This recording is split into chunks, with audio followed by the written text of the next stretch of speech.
ইলিশ মাছ ভাপা বা ইলিশ মাছের পাতুরি খেতে আমরা কিন্তু খুবই পছন্দ করি, কিন্তু ইলিশ মাছের এই রকমভাবে পাতলা ঝোল করলে খেতে এত ভালো স্বাদ হয় যে পুরো ভাতটাই কিন্তু এই মাছের ঝোল দিয়েই খাওয়া হয়ে যাবে। নমস্কার বন্ধুরা, শুক্লার পাঁচমিশালিতে সবাইকে স্বাগত জানিয়ে আজ আবার একটি রেসিপি আপনাদের কাছে শেয়ার করছি।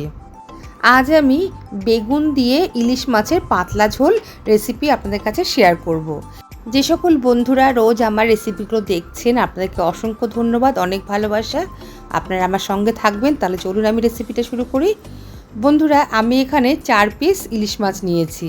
ইলিশ মাছের গায়ে এবার আমি ভালো করে নুন হলুদ মাখিয়ে নেব। আগে থেকে কিন্তু আমি ভালো করে মাছগুলো ধুয়ে পরিষ্কার করে নিয়েছিলাম। আর ইলিশ মাছটা দেখে বুঝতে পারছেন ইলিশ মাছটা কিন্তু সাদা।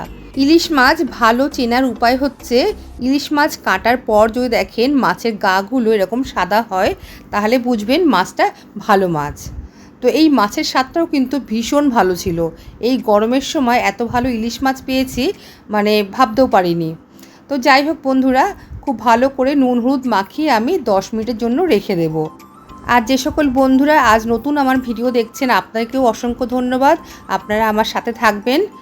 এদিকে আমি বেগুন কেটে বেগুনটাকে আমি জলের মধ্যে ভিজিয়ে রেখেছিলাম। তারপর জল ঝরিয়ে নিয়ে বেগুনের গায়ে নুন আর হলুদ ভালো করে মাখিয়ে নেব। এভাবে নুন হলুদ মাখিয়ে নিয়ে আমি 2-3 মিনিট রেখে দেব। এদিকে কড়াই বসিয়ে দিয়েছি, আর কড়াইতে আমি দিয়ে দিলাম পরিমাণ মতো সর্ষের তেল। এই রান্নাটা যদি সর্ষের তেলে করা হয় খেতে কিন্তু বেশি ভালো লাগবে। তেল ভালো করে গরম হয়ে গেলে গ্যাসের ফ্লেমটা আমি একদম কম করে দিয়েছি। কম করে দিয়ে ইলিশ মাছগুলো ভেজে নেব। ইলিশ মাছ কিন্তু খুব বেশি ভাজতে নেই। এখানে আমি মাছগুলো দিয়ে 1 মিনিট একটা সাইড ভাজবো, উল্টে কিন্তু আবারও 1 মিনিট একটা সাইড ভাজবো। খুব কড়া করে ভাজলে কিন্তু এই মাছের ঝোলটা খেতে ভালো লাগবে না। আর ইলিশ মাছ কিন্তু বেশি কড়া করে ভাজলে মাছের স্বাদটাও কিন্তু বেশি ভালো থাকে না। দেখুন মাছগুলো আমার ভাজা হয়ে গেছে, এবার আমি তুলে নেব। দুটো মাছ তুলে নেওয়ার পর বাকি মাছগুলোও কিন্তু আমি একইভাবে ভেজে নেব। বন্ধুরা, এখন একটা কমেন্ট বক্সে হাইপ অপশান আসছে, কাইন্ডলি আপনারা একটা করে হাইপ করে দেবেন। সব মাছগুলোই আমার ভাজা হয়ে গেছে। এবার আমি ওই তেলের মধ্যে আগে থেকে নুন হলুদ মাখিয়ে রাখা বেগুনগুলো একটু ভেজে নেব।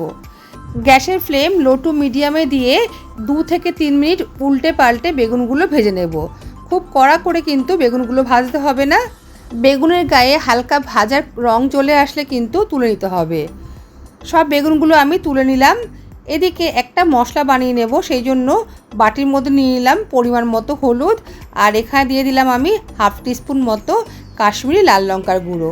সামান্য একটু জল দিয়ে গুলে নেব। ইলিশ মাছের এই পাতলা ঝোল রান্না আপনারা মোটামুটি সকলেই জানেন, তো আমি কিভাবে করছি সেটাই আপনাদের কাছে শেয়ার করলাম। এবার ওই তেলের মধ্যে দিয়ে দিলাম 1/4 টিস্পুন মতো কালো জিরে ফোড়ন, আর এরপর আমি এর মধ্যে দিয়ে দিলাম 4টে চির করা কাঁচা লঙ্কা।